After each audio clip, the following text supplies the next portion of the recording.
Al examen de titulación de la señorita Gabriela Gallardo Aravena, quien presentará su trabajo titulado Análisis de funciones de pérdida en clasificadores de identificación del booster DAGIS para obtener el título de Ingeniera Civil Informática.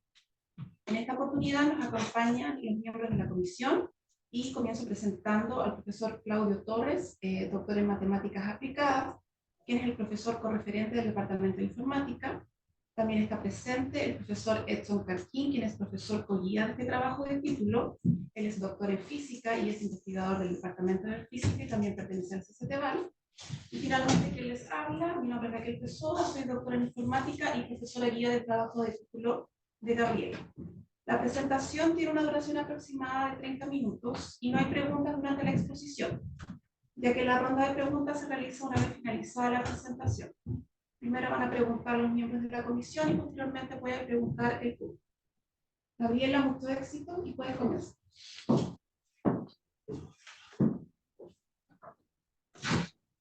Bien, muy buenos días a todos los presentes, profesores, profesora Raquel, profesor Edson, profesor Claudio, a Javiera, Iván y Franco, mis amigos, y también a mi familia, papá, mamá, tíos y a mi color.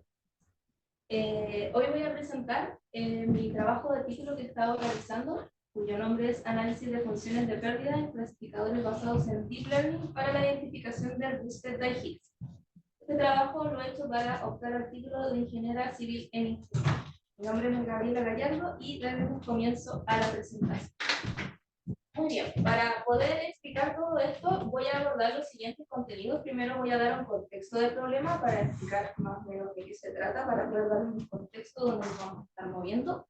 Luego voy a pasar a definir el problema. Aquí voy a listar también los objetivos específicos y el objetivo general. Luego hablaré de la propuesta de solución, donde voy a dar algunos conceptos claves para todos los presentes para que no nos perdamos.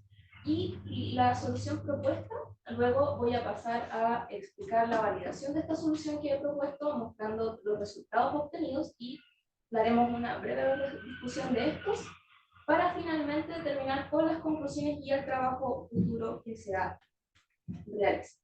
Muy bien, primero vamos a partir con el contexto del problema. Y a modo de contexto de aplicación tenemos que entender que vamos a aplicar algoritmos computacionales en el contexto de física de partículas. Ya esto lo vamos a hacer para identificar un determinado fenómeno físico al cual vamos a explicar en un momento más. Este fenómeno físico se relaciona a modo de contexto e introducción en cómo las partículas fundamentales adquieren su masa.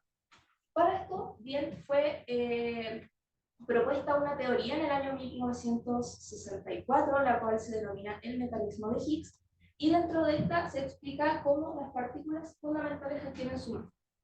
Bien, esta teoría está marcada dentro de lo que es el modelo estándar de física de partículas, ¿ya? Dentro de este modelo existe una última pieza faltante que se descubrió en el año 2012, que es el bosón de Higgs, del cual comentaré en breves momentos más. A modo de contexto, una partícula fundamental es aquella que no se puede dividir en partes más pequeñas. Muy bien. Este descubrimiento de la última pieza faltante del modelo estándar se descubrió en el Gran Colisionador de Hadrones.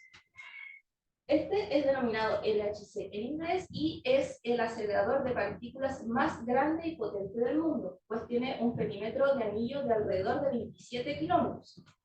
Está ubicado en la frontera franco-suiza y es operado por el CERN. Dentro de sus instalaciones se aceleran paquetes de protones a velocidades muy cercanas a las de la luz y se hacen chocar en puntos estratégicos donde existen detectores como el detector Atlas. El detector Atlas es el detector más grande del LHC, es alrededor de 4.000 toneladas, tiene 25 metros de diámetro y 44 metros de largo. Este aparato está especialmente diseñado para registrar todas las partículas que ocurren en estos choques de colisiones y poder almacenarlos para un posterior análisis. Fue gracias a estos datos que en el año 2012 se descubrió esta última pieza faltante del modelo estándar, que es el bosón. Muy bien, el bosón de Higgs, el cual denotaremos como H, es una partícula que se produce muy escasamente, alrededor de 1 cada 10 billones de colisiones, y es altamente inestable, por lo que se decae o descompone rápidamente en otras partículas que caen en el detector. Estas son algunas de las posibles decaimientos del bosón de Higgs y su masa se descubrió con alrededor de los 125 gigaelectronvolts. Esta partícula se dice que está relacionada con la partícula que le da masa, digamos, a nuestras partículas fundamentales que comentaba anteriormente. Luego tenemos un fenómeno aún más extraño, que es el fenómeno del Dye-Higgs. Este se estima que se produce alrededor con una frecuencia de 1000 veces menor. Aquí tenemos un esquema de la descomposición del bosón de Higgs. Y acá se pueden ver los canales de decaimiento de las posibles partículas de este par de bosones de Higgs. Ya este fenómeno es extraño, extremadamente raro, y la idea de poder estudiarlo es también saber más de la naturaleza misma del bosón de Higgs y contestar esta pregunta de cómo las partículas adquieren la masa. Ahora bien, como es un fenómeno muy extraño, resulta ser interesante el poder abordar esto desde un punto con física más allá del modelo estándar, ¿ya? Y al ser un fenómeno extraño, cabe la posibilidad muy bien de que este no sea producido por el modelo estándar y estaría producido por una partícula hipotética, la cual vamos a denominar X, que se descompone en dos bosones de Higgs y luego los productos de decaimiento que hemos visto anteriormente. Aquí tenemos un esquema de la producción. Entonces, es el marco de este fenómeno que estaremos analizando datos para generar nuestra solución propuesta. Muy bien, entonces vamos a pasar a definir el problema. Como bien hemos dicho, vamos a utilizar algoritmos computacionales para poder identificar esta clasificación de fenómenos físicos. Pues nosotros tenemos un evento el cual corresponde a la colisión de protones que genera nuevas partículas que caen en el detector, y este evento va a generar dos posibles salidas que vamos a considerar nosotros. Uno es la señal, que va a ser nuestro evento físico de interés, y el otro va a ser el background, que son otros procesos físicos que generan el mismo estado final, pero corresponden a ruido de fondo a modo de contexto. Muy bien, entonces, el problema va a ser abordar la clasificación de datos desbalanceados, pues estamos ante un fenómeno muy extraño de reproducción en el contexto del experimento Atlas, utilizando técnicas de deep learning para identificar este fenómeno de boosted by Higgs, decayendo las partículas de beta. Especialmente se pondrá énfasis en analizar funciones de pérdida específicas para este contexto de clasificación en datos desbalanceados. Muy bien, actualmente tenemos tres soluciones propuestas, las cuales partieron en el año 2019 por Andrea Rodríguez, quien propuso una primera solución para este fenómeno creando algoritmos de Machine Learning. Luego, en enero del 2021, John Rodríguez también hizo la primera aproximación con Deep Learning para abordar este fenómeno de clasificación. Y aquí yo creo una biblioteca llamada ADA, la cual nos sirvió de punto inicial para poder comenzar este trabajo, la cual fue modificada en el presente. Pues bien, el objetivo general entonces va a ser analizar estas funciones de pérdida implementando clasificadores basados en técnicas de Deep Learning, como hemos mencionado, en el contexto de datos desbalanceados para el análisis de datos del experimento Atlas. Muy bien, entonces los objetivos específicos son desarrollar un estado del arte de las funciones de pérdida, actualmente utilizada en el contexto de datos desbalanceados, generar un conjunto de datos para esta clasificación de eventos que estén asociados a esta producción de beta en el experimento Atlas, identificar el tipo de arquitectura a utilizar en este clasificador basado en Deep Learning, implementar este algoritmo de clasificación con la arquitectura determinada, y finalmente validar estos resultados con los datos producidos en el experimento Atlas. Muy bien, entonces la propuesta de solución. Primero, un concepto nuevo general para todos los presentes, que no nos perdamos. Aunque de manera simple, Deep Learning se puede entender como redes neuronales que tienen más de una capa intermedia. La capa intermedia es esta que vemos acá. Recibe los datos de la entrada y genera una salida, que en este caso nosotros vamos a identificar como si pertenece a la clase 1 señal o 0 background. Muy bien, para esta clasificación de fenómenos físicos tenemos que entender que vamos a tener ejemplos que van a ser los datos con las determinadas características del fenómeno físico, y vamos a tener la señal que va a ser etiquetada con el valor 1 y el background que va a ser etiquetado con el valor 0. Ahora, como se ha puesto énfasis en las funciones de pérdida, el objetivo de una función de pérdida es medir el error entre el valor real del objeto que nosotros sabemos que es, por ejemplo, valor 1 o 0, y el valor predicho, ¿no es cierto?, por nuestro modelo de clasificación. Un ejemplo vemos es el error cuadrático medio. Como he comentado, su función es simplemente medir el error de clasificación. Para esto se han estudiado las siguientes funciones de pérdida: la binary cross entropy, a la cual denominaremos PCE, cuya ecuación se ve a continuación.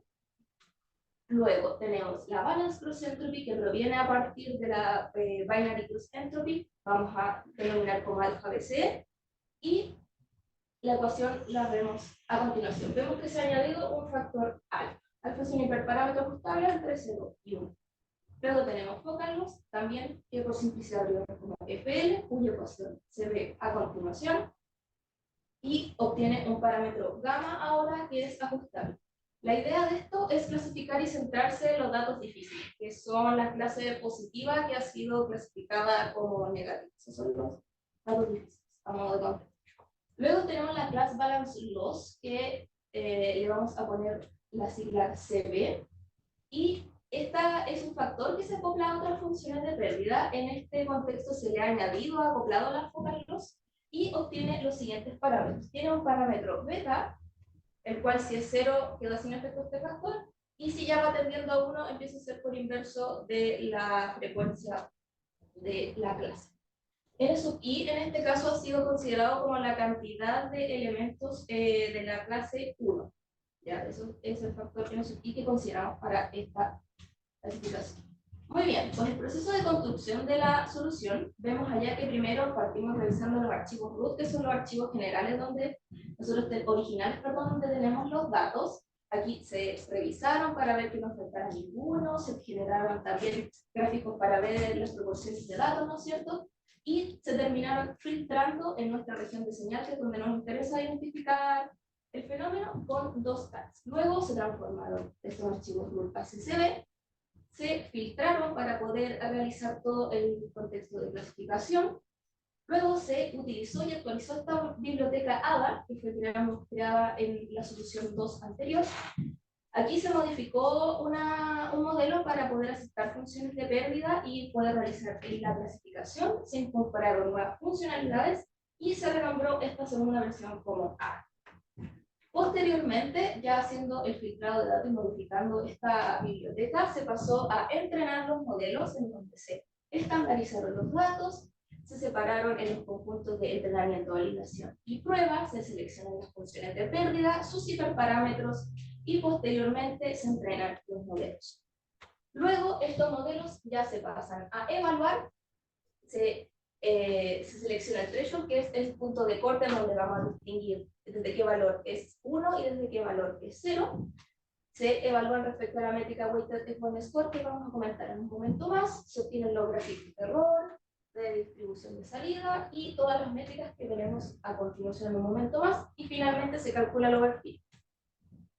Pues bien, estos datos es importante tener en cuenta que corresponden a fenómenos físicos simulados que están acordes al contexto de las capacidades de detección del detector Atlas y describen el fenómeno físico que hemos mencionado. Corresponden al periodo del rank 2 del LHC y se cuenta con 19 características para describir este fenómeno. De estas características, las que vemos acá arriba nos sirven para filtrar los datos. Específicamente, primero nos vamos a fijar en la característica sample. Esta característica sample contiene todos los eventos de background que puede corresponder a un cierto archivo o puede ser señal, que están denominados como X-UHH, y el valor probable de esta partícula X que nos interesa clasificar. Entonces, nos han quedado las 4 marcadas con color más claro, que nos van a servir para filtrar, y luego todas en color más oscuro son las que se han utilizado como datos para entrenar el modelo. Entonces, las proporciones de los datos a continuación lo vemos en una tabla. Estas son las proporciones de los datos contenidas para la región de señal utilizando dos tags. En este caso es importante señalar que como son datos simulados tenemos más señal que background. Ahora, el escenario real es al revés, se tiene menos señal que background.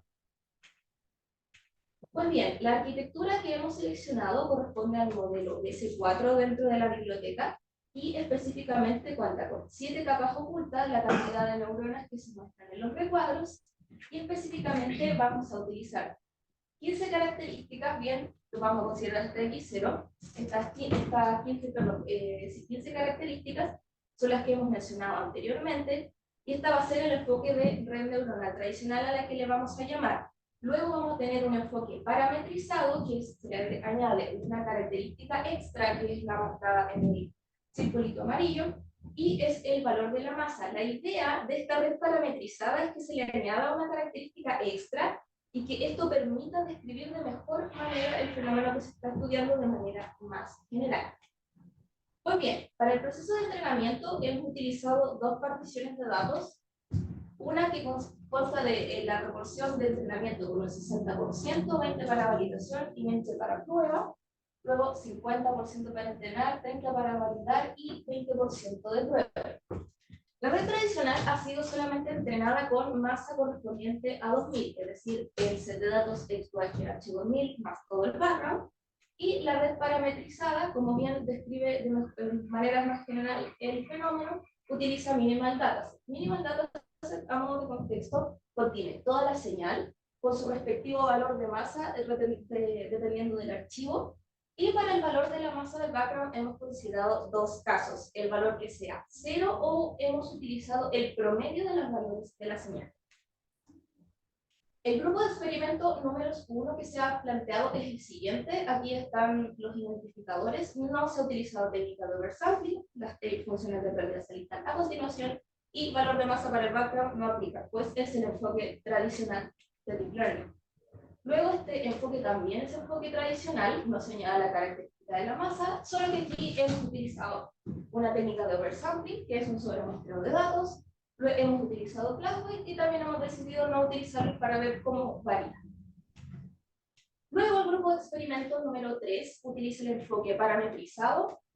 Acá vemos los dos casos, que es en el caso que el valor de background sea 0 y el valor del background para la masa sea la señal. Utilizar Cloudweight, no se ha utilizado técnica de oversampling. Finalmente, el cuarto grupo busca cambiar las etiquetas, es decir, en este caso, señal va a ser 0 y background va a ser 1. También se utiliza enfoque parametrizado con ambos casos. En este sí se han probado solamente dos funciones de vector. Las tecnologías utilizadas son Swarm, que es una plataforma especial de Ansem que permite hacer análisis de datos en la nube con todas las herramientas que nos provee. Root en su versión 6.22, Python, TensorFlow, Keras y Scikit-learn. Matplotlib también en las versiones que se ven en las slides. Pues bien, la validación de los resultados obtenidos. Es importante entender que como estamos dentro de una clasificación binaria, es decir, porque pueden ser dos tipos de salida, tenemos posibles predicciones, que sea un verdadero positivo, un verdadero negativo, un falso positivo o un falso negativo. Para esto vamos a ver las siguientes métricas. Primero, una matriz de confusión. La idea es que los valores estén centrados lo mayor posible, aquí que sean verdaderos negativos o verdaderos positivos, y que la diagonal secundaria sea, ojalá, lo más cercana a 0 posible. Luego tenemos el accuracy, que es el porcentaje de predicciones correctas entre el total de datos. Luego tenemos la precision, que corresponde a la fracción de elementos verdaderos entre el total de elementos clasificados como verdaderos.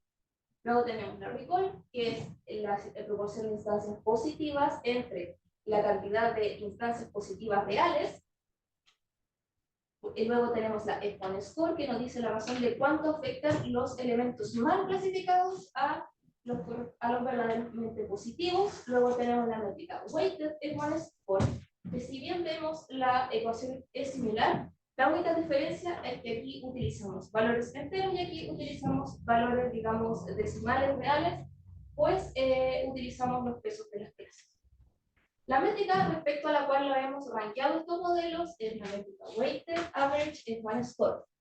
A grandes rasgos considera la métrica F1 Score y la multiplica por el peso respectivo a esa clase, es decir, la cantidad de instancias para esa clase. Es decir, la F1 de la clase 0 multiplicado por la cantidad de instancias de esa clase y se suma para lo mismo para la clase 1. Muy bien, estos son los resultados del grupo de experimento número 1, específicamente nos vamos a centrar en el de abajo, que fue el mejor resultado obtenido. Ahora vamos a mostrar el mejor de todos, que corresponde a la proporción entrenada con el 50% de datos de entrenamiento. Estas son las matrices de confusión, esta con datos enteros y esta con los pesos de las clases. Si vemos, aquí tenemos 39 elementos bien clasificados para lo que es el background y 1600 aproximadamente para la clase 1.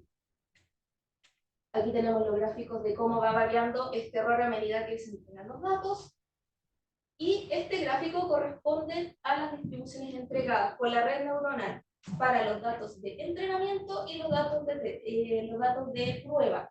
La idea es que estén lo más parecidas en ambos casos, pues se busca que generalice bien la red al momento de entregársele datos que nunca hay.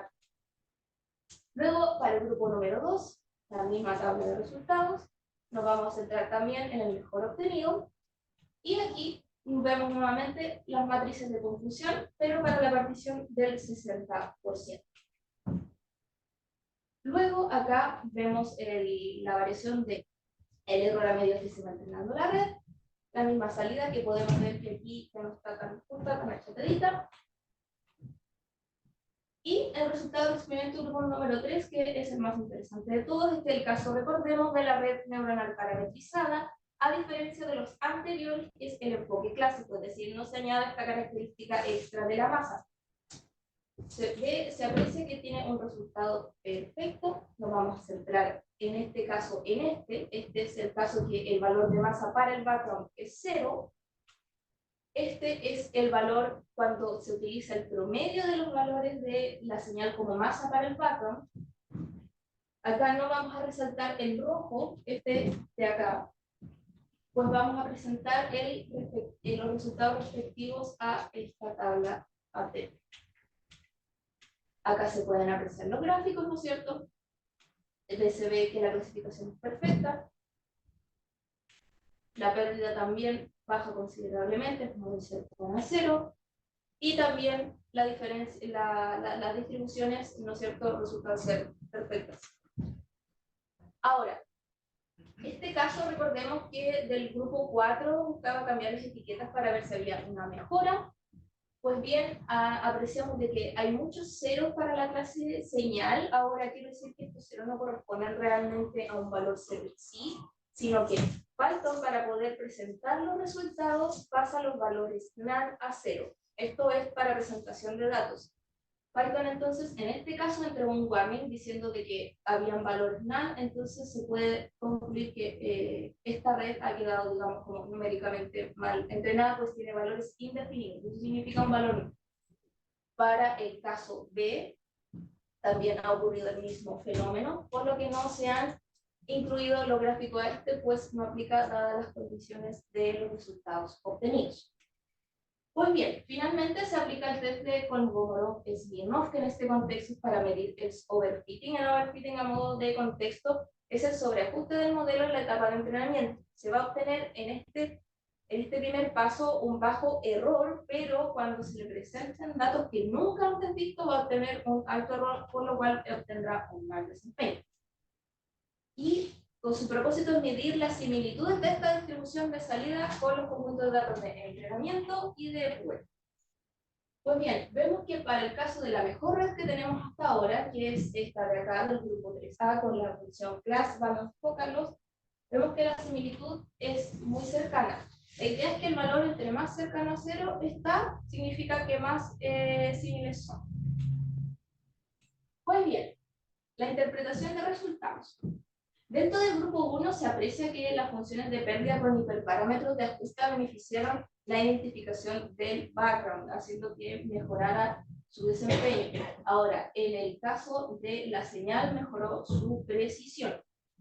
Es decir, en el caso del background, los falsos positivos bajaron, y en el caso de la señal, ocurrió, los falsos negativos también bajaron.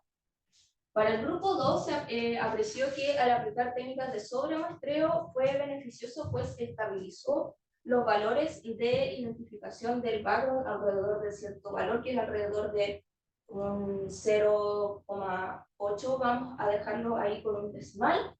Y a diferencia del grupo anterior, que osciló más, no considerando el uso de esta técnica. Para el grupo 3 se apreció también que el añadir la característica extra de la masa resultó ser beneficioso, pues describió de manera más general el problema, esto centrándonos sobre X2HH2000, tanto para Bacán como señal fue beneficioso, y en el caso del grupo 4, el cambio de etiquetas no se tradujo en un mayor beneficio. Pues bien, las conclusiones de este trabajo y el trabajo futuro. Elegir una función de pérdida puede ser todo un desafío, pues hay que elegir la adecuada acorde al contexto de los datos en el que estamos, y vemos que se obtienen en algunos casos valores muy similares.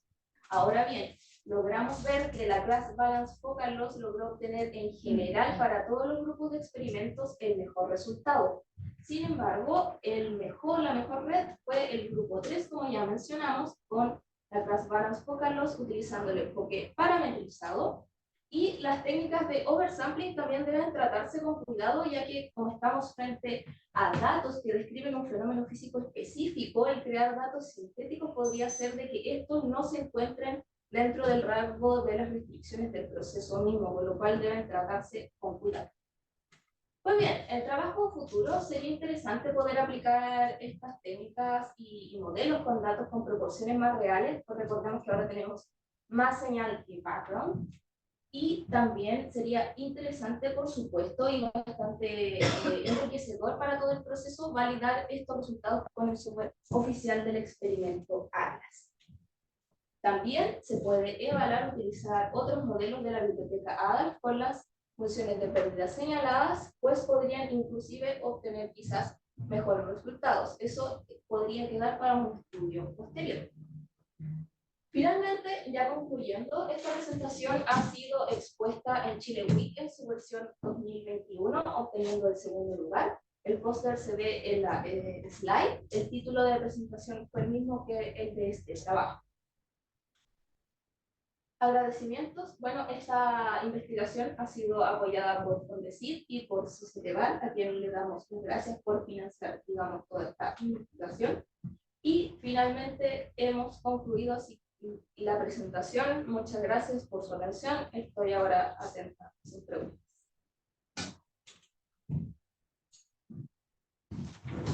Muchas gracias, Daniela, por tu presentación. Súper bien en el tiempo. Súper bien. Vamos a comenzar con la ronda de preguntas. Vamos a comenzar con el profesor Claudio Torres. Por favor, Claudio. No, muchas No hay problema. Muchas gracias, Gabriela. Muy interesante la presentación. Te felicito por el trabajo. Llegando a la etapa final. Así que muy bien. Igual tengo hartas preguntas. No, pero algunas son más rápidas, entonces, en general. Quizás si vamos a la. Pasamos por orden. Yo primero la velocidad 10. A las 10. Creo que es más rápido.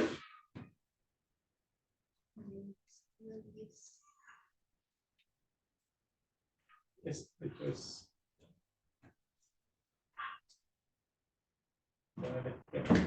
Sí, con la velocidad anterior aparecía el esquema donde serían como los jets separados y Sí. como que están con un overlap. ¿A qué se debe eso? Ya. Voy a explicar de manera muy general. Recordamos que estamos en el contexto de aplicación de algoritmos computacionales, por lo cual explicaré de manera general el proceso. Lamento a los colegas físicos presentes no tener quizás la profundidad matemática para explicarlo de manera más elegante. Pues bien, acá se producen dos bosones de Higgs. Como vemos, un jet es un chorro de partículas de manera simple.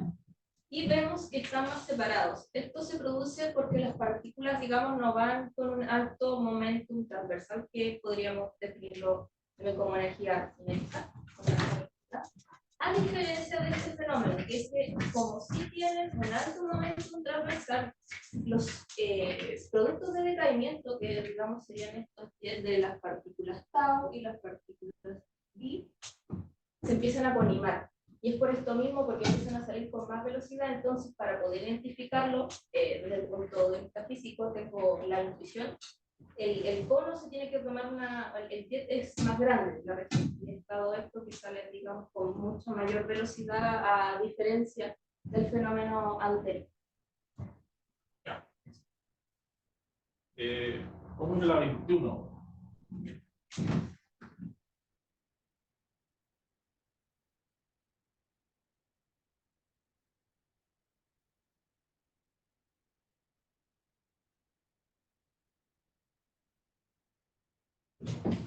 Aquí, lo vuelvo a mencionarte, como una clasificación da 0 y 1, ¿no es cierto? Entonces, el i sub i techo puede ser 0 o 1. ¿Qué pasa con el logaritmo en 0? Se define. Sí. Entonces, Exacto. ¿cómo se maneja? Lo voy a explicar desde la noción, desde la parte ahora computacional, ¿no es cierto? Entonces, este valor i de acá, sin el techito, sin el gorrito, es el valor de la etiqueta que nosotros sabemos, es decir, es 0 o 1. Y este valor de acá es el valor predicho por la red, que puede estar también entre este valor 0 y 1.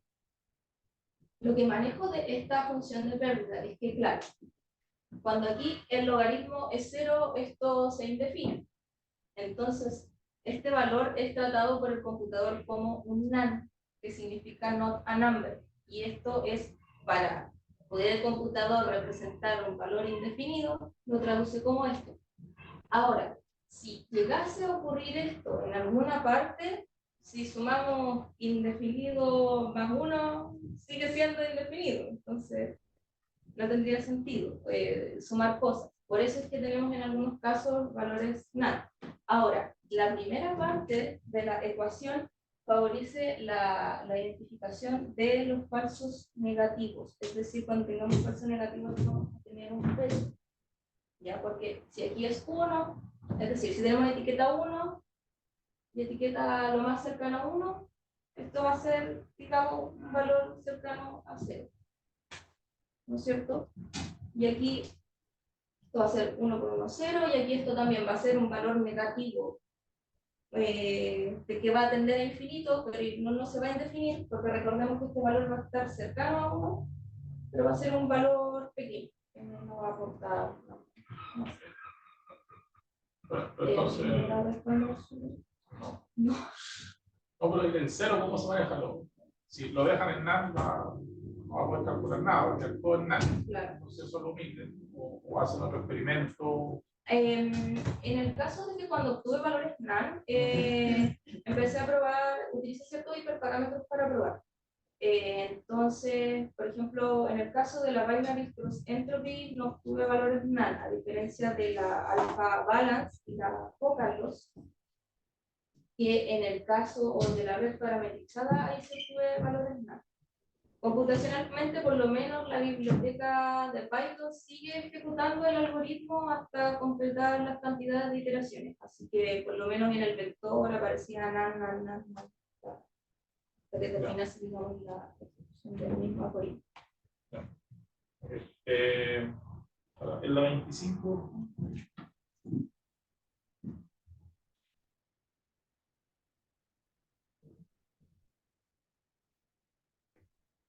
En la primera parte. Ahí no tienen missing values, digamos, que le falta un dato en algunos casos. Cuando revisé los conjuntos de datos, de hecho busqué justamente con ese objetivo, pensando en que podrían existir missing values para poder reemplazarlos con las técnicas, digamos, que se recomiendan, que es repetir un valor o calcular, digamos, un promedio. Y para mi sorpresa no había missing values dentro del conjunto de datos. No tuvieron que lidiar con ese problema. Exacto. Qué bueno. Una piedra mente en el celular. Vamos a la 31.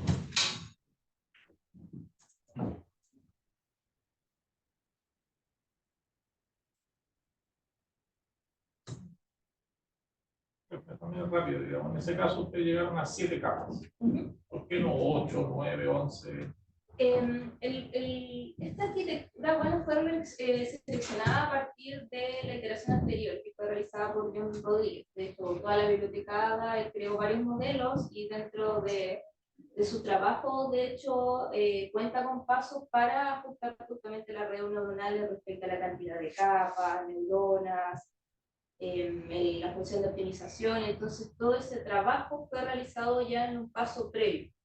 como este trabajo, digamos, una iteración siguiente, consistió tomar parte de lo que ya se había hecho, digamos, en lenguaje coloquial, no reinventar la rueda, y fue a partir de este mejor modelo, con los resultados que él obtuvo, que se toma este mismo para aplicarle las funciones de pérdida. Ya. La 36. No es necesario la diapositiva, pero en eso ustedes agregaron como la media de la masa. Sí, sí. Y ayudaría, por ejemplo, a agregar también la desviación estándar o la varianza en el modelo, para que el modelo tenga más información, o más general, ¿no?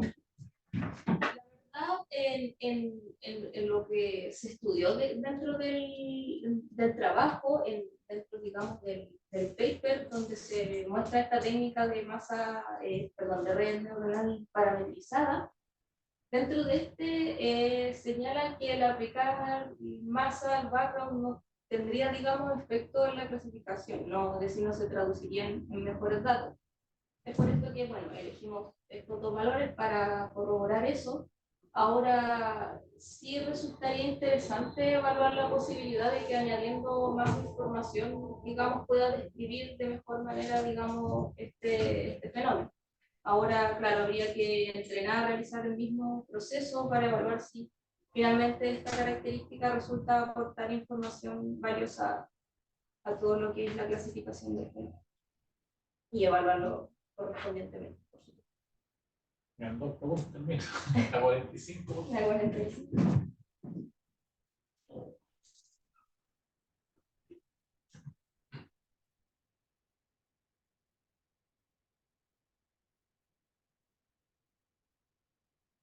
A mí me llama la atención que el error de validación sea menor que el del training.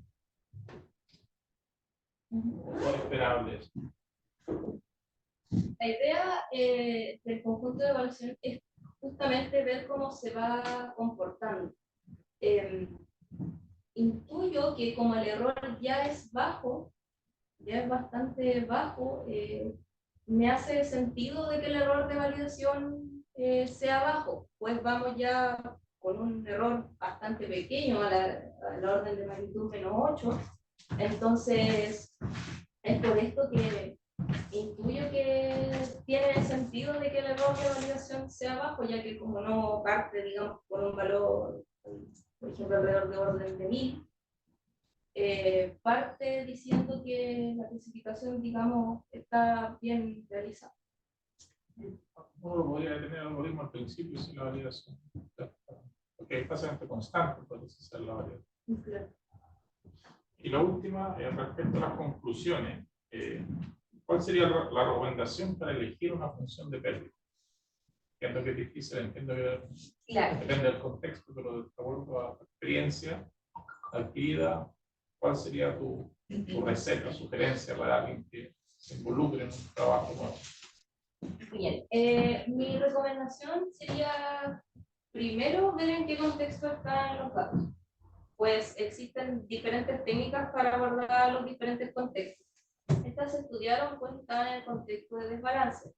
Ahora bien, buscaría también ver cómo se comportan en general esas funciones de pérdida. Ahora, como bien sabemos, no es que digamos que como aquí se obtuvo el mejor resultado para la class balance focal loss, es la mejor y todos los algoritmos debiesen utilizar esa. Eso sería una generalización equivocada. Por lo que yo recomendaría en primer lugar elegir una adecuada al contexto y realizar algunas pruebas para ver si esta logra desempeñarse en una primera etapa bien en la clasificación, diseñando algunos, digamos, experimentos de juguete para poder ir evaluando eso. Y luego ya si resulta comportarse bien dentro de un cierto rango de valores, esté de acuerdo también a los hiperparámetros de la misma función de pérdida, poder ir realizando más experimentos posteriores. Ahora, también existen otras técnicas, como por ejemplo aquí aplicamos el fenómeno la técnica de oversampling, que también está orientada a este mismo contexto. Entonces, la idea sería justamente ver cuál me puede ayudar más a obtener un mejor rendimiento. Entonces yo recomendaría, a modo de cierre, primero realizar un estudio acorde al contexto de los datos y realizar algunos experimentos de juguete. Por lo menos esos fueron los pasos que yo realicé inicialmente para poder elegir hiperparámetros también y realizar los estudios posteriores. Muchas gracias. Gracias, Claudio. Edson, por favor. Sí, hola Gabriela, gracias por la presentación, muy buena. Sí, quería que fuéramos a la parte, al resultado al resultado perfecto que tuviste, que me parece un poco sorprendentes. Sí. Y, o sea, también me parece un poco de duda que finalmente, o sea, que Perfecto. llegar claro, hay algo que no está bien, porque obviamente, claro, eso quiere decir que todo lo que podemos identificar de manera perfecta cada una de las clases y bueno, y basándonos en los datos que tenemos, eso me parece muy difícil de lograr. O sea, entonces, ¿cómo tú abordarías el problema como para revisar un poco qué está pasando aquí? Qué fue lo que... me acuerdo que teníamos datos muy buenos, pero no me acuerdo haber llegado a haber visto datos perfectos. Entonces me parece un poco qué pasó ahí, Claro. qué cambió. Bien. El modelo, pues bien logró, como dice usted, y acordar los resultados que podemos ver e identificar de manera perfecta. Ahora, como bien también menciona, y partiendo de la premisa que no existe nada perfecto en la vida, y si ya nosotros nos equivocamos, como las máquinas también se van a equivocar, sobre todo en estos modelos de aprendizaje, yo lo que recomendaría, bien, para este caso, antes de llegar y seleccionarlo y decir si a lo mejor tiene un resultado a lo mejor muy cercano a uno, porque puede ser también que por temas de aproximación numérica, digamos, porque estamos tratando de meter la realidad dentro de una máquina que tiene un espacio finito. Entonces, dentro de esto también pueden ocurrir errores de aproximación, lo cual pudo a lo mejor influir en que el resultado sea perfecto. Sería uno.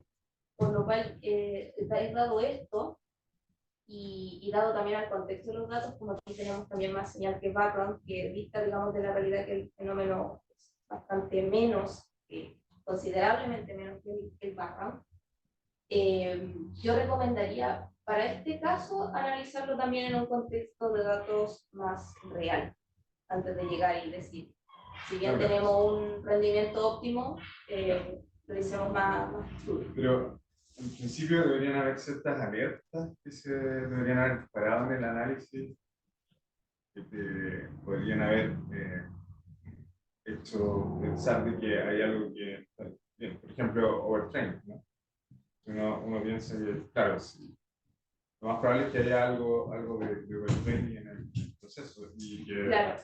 El fenómeno de overtraining, profesor, a mí me parece un poco interesante es interesante analizar ese caso, pues si bien obtenemos un bajo error,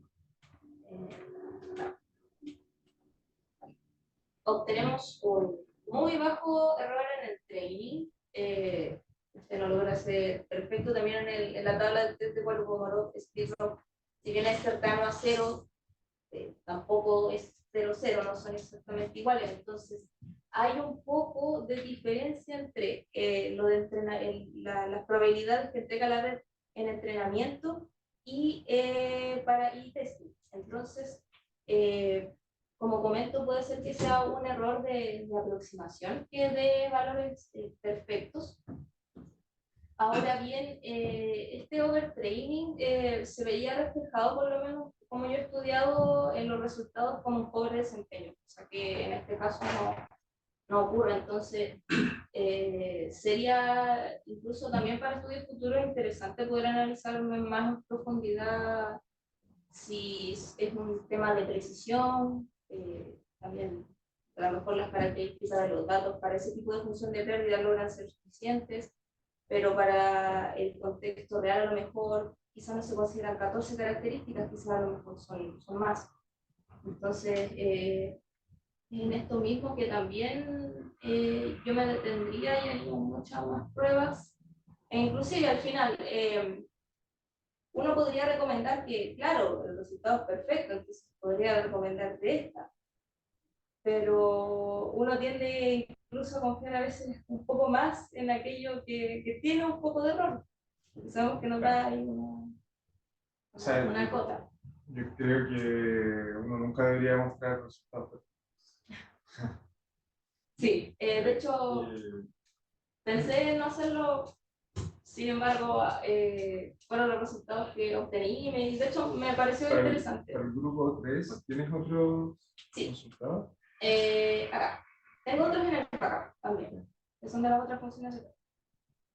Pero esto también es para las Pero ahí- class balance vocals. Y aquí ocurre que sí tenemos error. Si hay error, ahora bien, hay valores que son mayores a 1. Entonces, en probabilidades tradicionales, ¿qué está pasando? Y esto ocurre porque los eventos tienen pesos y algunos pesos son negativos. Y justamente, por lo menos para este caso, aquellos que han quedado clasificados incorrectamente tienen peso negativo, haciendo que la parte de abajo,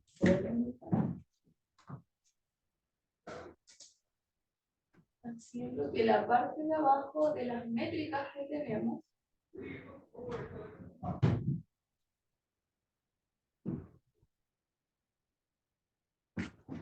haciendo que la parte de abajo de las métricas, claro, ya va a cambiar entonces la proporción. Entonces puede ser que por temas de división matemática nos dé un valor más alto a 1.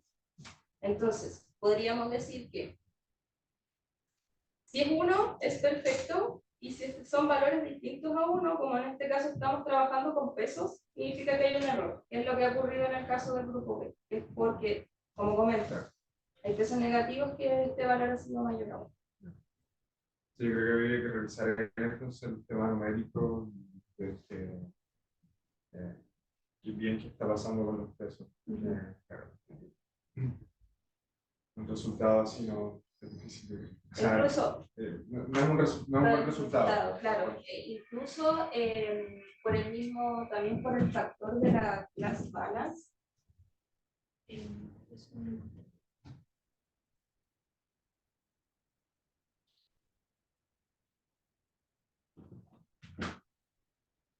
Incluso por el factor de la class balance también podría haber afectado esto a la clasificación, por el error.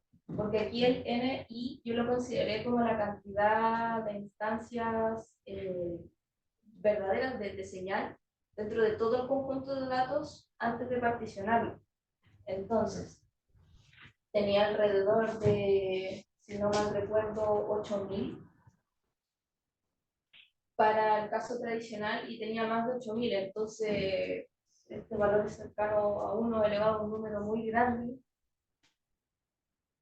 También por temas de precisión numérica, aquí esto podría incluso entregar un valor que no aporte finalmente información verdadera a la clasificación. Por lo mismo, aquí habría que quizás detenerse un poco más para poder analizar la matemática subyacente. Sí. Identificar también quizás un buen valor apropiado para la clase. Pero esta era la que... Este es un factor que se este es acopla con las vocales. vocales también. ¿Se usan como las dos juntas? Claro. Ahí está. ¿Cómo se combina el resultado? ¿Cómo se combina el resultado de la pérdida? De la pérdida, a esta función de pérdida se le acopla, digamos, como que a esto, acá donde son paréntesis, ¿Ya? y aquí tuviéramos un factor de la class balance, Bien. que es este.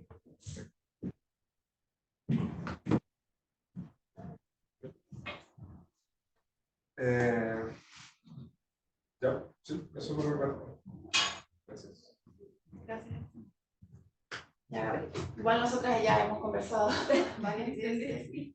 Estoy de acuerdo también con tu comentario, y eso lo hablamos varias veces. O sea, suena raro que un resultado perfecto llame la atención, porque es difícil ese proceso. Efectivamente hay que darle un análisis adicional de por qué está pasando eso. Y dos preguntas, en realidad me gustaría que tú resaltaras bien, porque es un largo trabajo que tú realizaste, fueron muchos experimentos. Entonces, que tú resaltes bien qué es lo adicional que tú agregaste a la biblioteca que hizo la Rodríguez, que fue el trabajo anterior, y qué tan fácil o simple es la reproducibilidad, de que alguien pudiera continuar con el trabajo. Voy a partir por su segunda pregunta. Voy a utilizar este esquema, la primera lo voy a dejar ahí de fondo. De hecho, la reproducibilidad era algo que debía mencionar dentro de la exposición, se me pasó. Pero al existir esta biblioteca y al utilizar, digamos, tecnologías, digamos, que se ocupan ahora de manera estándar en lo que es análisis de datos, Python, TensorFlow, digamos que desde el punto de vista tecnológico no resulta ser algo descabellado o difícil de reproducir desde ese punto. Ahora también, como es una biblioteca y también tengo muchos Jupyter Notebooks con las pruebas de ensayo y error, los cuales pueden ser provistos incluso como documentación para utilizar la misma biblioteca.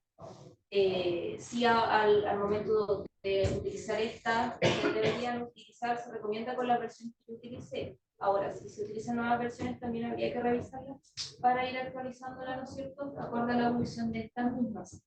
Y bueno, de hecho, uno de los objetivos es que esta biblioteca, en su nueva versión, pueda ser utilizada posteriormente para que estudiantes vengan y puedan reproducir estos resultados y puedan hacer incluso un análisis más profundo y exhaustivo, porque la idea final es poder aportar nuevas herramientas para identificar este fenómeno y ayudar a la ciencia, digamos, de manera general dicha. Ahora, específicamente, la biblioteca ADA la modifiqué, no tengo específicamente el esquema acá, pero la modifiqué añadiendo la clase Balance Focal Loss. Para esto me serví del código existente de las Focal Loss que existe en la librería de TensorFlow y la modifiqué brevemente, que fue añadir, digamos, el factor NSUI, el factor, digamos, beta, que sería 1 menos beta, ¿no es cierto? Modifiqué eso, así que la gran base ahí de todo este algoritmo va, por supuesto, el code para TensorFlow, de la cual nos servimos como base. También modificamos el modelo BS4 para poder recibir estas funciones de pérdida, porque había sido entrenado solo con binary entropy, así que ahora puede recibir cualquier otra función de pérdida, incluso podría ser entrenada con otras, incluso no las que nosotros proponemos.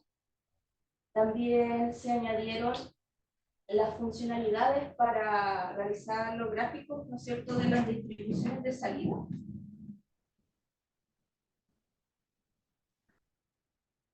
¿De acá? Este gráfico de acá también se añadió para poder observar cómo se va comportando la red. Añadí también la funcionalidad de poder separar el conjunto minimal dataset que tiene toda la señal de todos los pesos y toda la masa, perdón, y el background también para separar los conjuntos de entrenamiento, validación y prueba también por masa. Eso para el caso de, perdón, para el test solamente se separa por masa, ya que se entrena con todo el conjunto de datos con todas las masas existentes. Principalmente esos fueron los cambios que se realizaron en la biblioteca. Por ejemplo, otro estudiante podría clonar un repositorio. Si tiene acceso, digamos, al GitLab version, que es donde está posteado actualmente, sí se puede clonar y continuar. La segunda pregunta es, tu trabajo, ¿cierto?, es análisis de funciones de pérdida, estamos en un contexto altamente desbalanceado, pero tú igual usaste varias técnicas asociadas al problema del desbalance, ¿cierto? Hay, desde tu experiencia para este caso, porque con estos datos con los que trabajamos, ¿qué nos puedes contar de mezclar técnicas o decir, no, en realidad no mezclemos, solamente quedemos con una? ¿Y qué podrías indicar? Por lo menos basándome en los resultados, obtuve que, por lo menos para el enfoque tradicional, como comenté, el resultado de técnicas de oversampling, como en este caso sobremuestreamos la clase minoritaria que era el background, de hecho se tradujo en un beneficio de la identificación de, por lo cual el utilizar una técnica a nivel de datos más las funciones de pérdida se tradujo en un beneficio. Ahora bien, esto, si bien obtiene mejores resultados y logra, como bien digo, estabilizar los valores alrededor, finalmente, versus los otros resultados sin técnicas de oversampling, como digo, sería una especie de prueba y error. Pues hay algunas funciones de pérdida que, si bien logran resultados similares con un buen desempeño, hay algunas otras que no, como por ejemplo para el caso del grupo 8. Mostrar aquí rápidamente.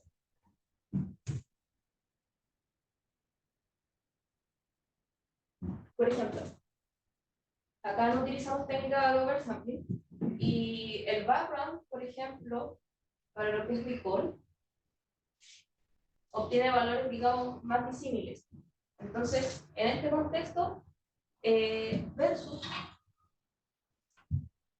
el grupo 2 que utilizó una técnica mixta, aunque 0,8, 0,8, entonces estabilizó el valor, entonces sí añade un beneficio.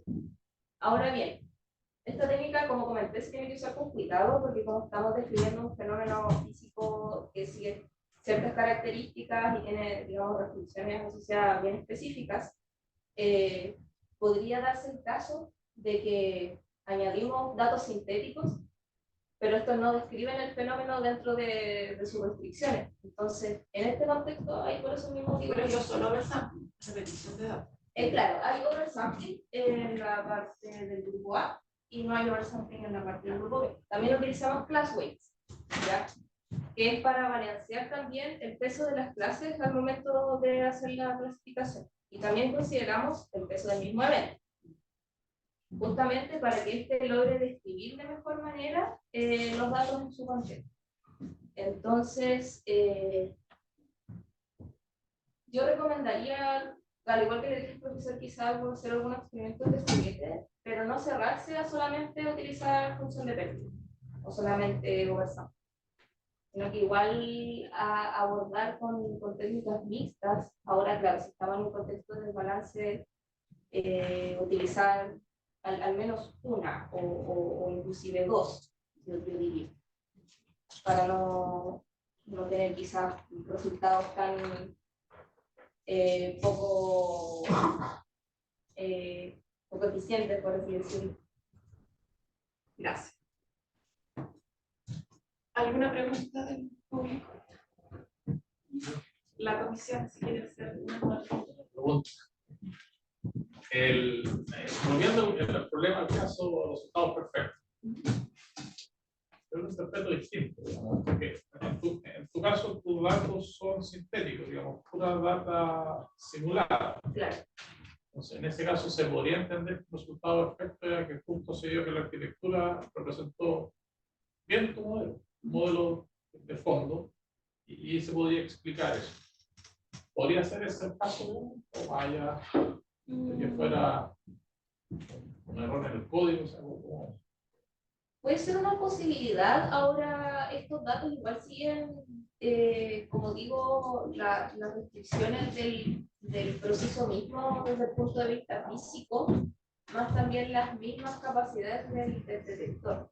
Entonces, por lo menos desde el punto de vista de la creación del dato, estarían, digamos, dentro del dominio. Entonces, si bien es interesante ahora también considerar esa información adicional, por lo menos yo me centraría, como acá estamos viendo desde la parte más de algoritmos computacionales, quizás la función de pérdida o considerar quizás que los errores de aproximación, ¿no es cierto?, que se ocurren en la parte computacional. Pero esos datos sintéticos que se generaron, ¿tienen algún tipo de error inducido que se le agregue o son generados perfectamente? La verdad, estos datos, la información que manejo, fueron generados para una memoria por un estudiante físico. Entonces, imagino o me hace sentido que también consideren quizás algún margen de error también que puedan tener el detector. O sea, estos datos son, no son totalmente sintéticos. Hay una parte del background que se estima de datos reales. ¿De acuerdo? Estos fakes. Esta componente se estima directamente de datos reales. Los datos simulados son cálculos de procesos físicos claro, en los cuales se añade una componente aleatoria.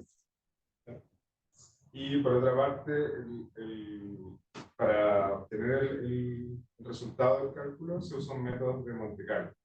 Y hay que llevar a cabo integraciones que son multidimensionales y la única manera, o sea, la manera más eficiente de hacerlo es mediante métodos de Monte Carlo, que implica un poco un muestreo aleatorio de un cierto espacio de fase. Pero claro, cada proceso, o sea, la señal es un proceso que se calcula usando, por ejemplo, un generador de eventos, y cada uno de los backgrounds se calcula con su propio generador de eventos, y es otro proceso físico. Entonces yo encuentro muy difícil que pueda hacer que la arquitectura sea capaz de captar toda esa variedad.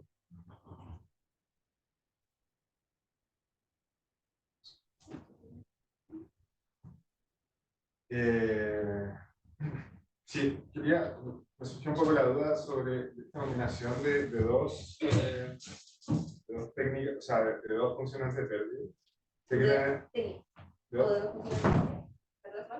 Claro, bueno, dos funciones de pérdida, en fondo tú las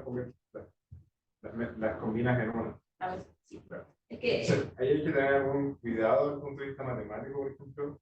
¿Qué propiedades tiene que tener una función de pérdida? Desde el punto de vista, por ejemplo, probabilístico.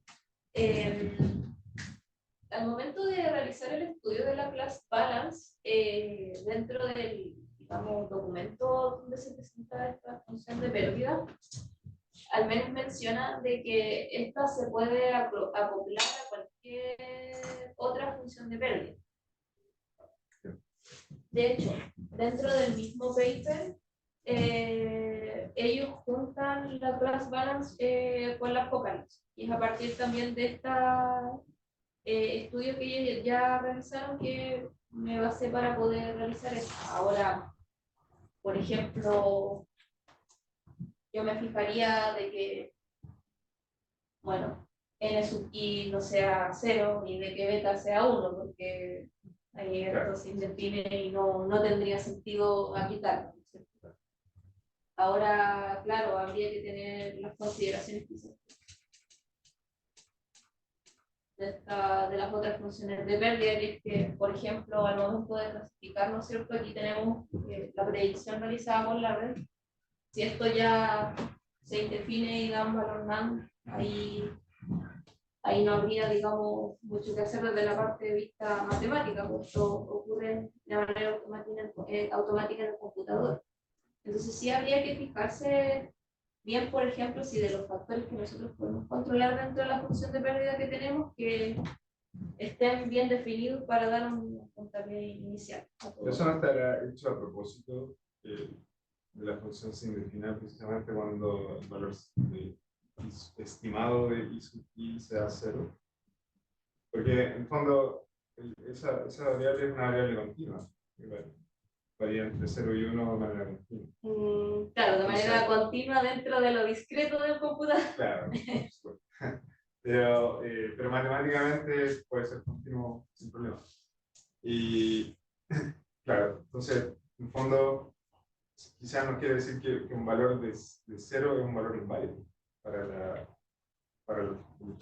resultado. Claro. Porque no quiere decir que en el fondo estamos, precisamente tenemos un caso en que somos capaces de clasificar correctamente un evento de la clase negativa, o sea, de la clase 0. Claro. O sea, lo mismo pasa cuando vale 1, ¿no? Entonces, ahí claro. De hecho, también dentro del estudio, en muchas partes también, de hecho, estas funciones de pérdida las definen con que el valor sea 0 cerrado, 1 abierto, justamente también por la restricción de la misma. Pero claro, En podría este caso ser, serían los dos intervalares. claro. O sea, los dos extremos. Pero en general las funciones de pérdida lo que apuntan es si te equivocas, te da un valor muy grande. Y si Claro. estás bien, te da un valor muy grande. Entonces cuando te da 0 y la clase era 1, entonces el logaritmo 0 efectivamente matemáticamente está indefinido. Pero eso tiene infinito, entonces un valor muy grande, entonces es un error muy grande. O sea, computacionalmente en realidad uno la regla le pone un epsilon. Claro. Claro, El epsilon. Claro. eso es, sea muy grande si te equivocas, y muy pequeño. Entonces después todas estas nuevas funciones se van ajustando en realidad. Bueno, ya, pero veamos si me equivoqué en los positivos, veamos si me equivoqué en los negativos. Entonces ahí van apareciendo esos factores para darle más importancia. Acá el alfa le da importancia cuando me equivoco, ¿cierto? Y lo otro aparece el gamma, y ahí empiezan los otros que son los más difíciles, que son los falsos negativos.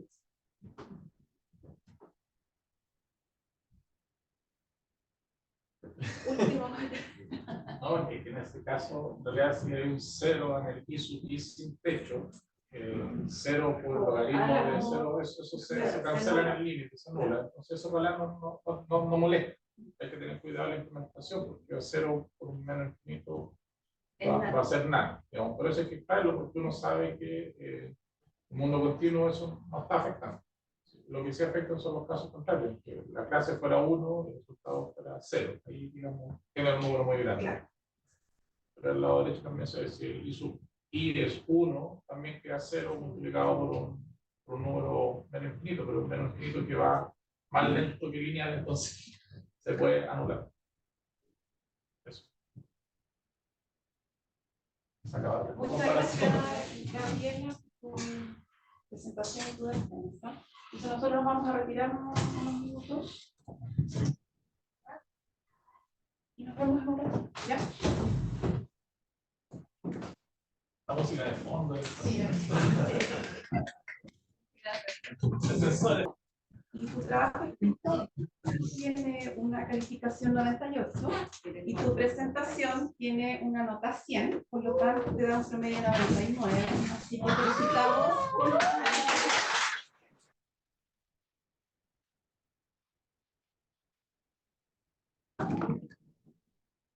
Felicitaciones, Gabriela, por tu trabajo. Gracias. Por favor, la familia. Sí, que es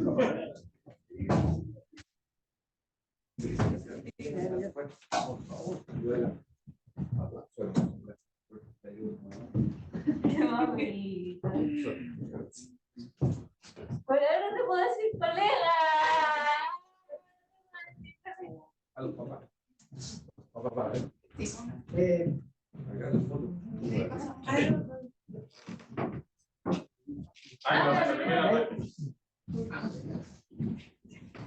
La práctica nos falta. Pon F5 nomás, amiga.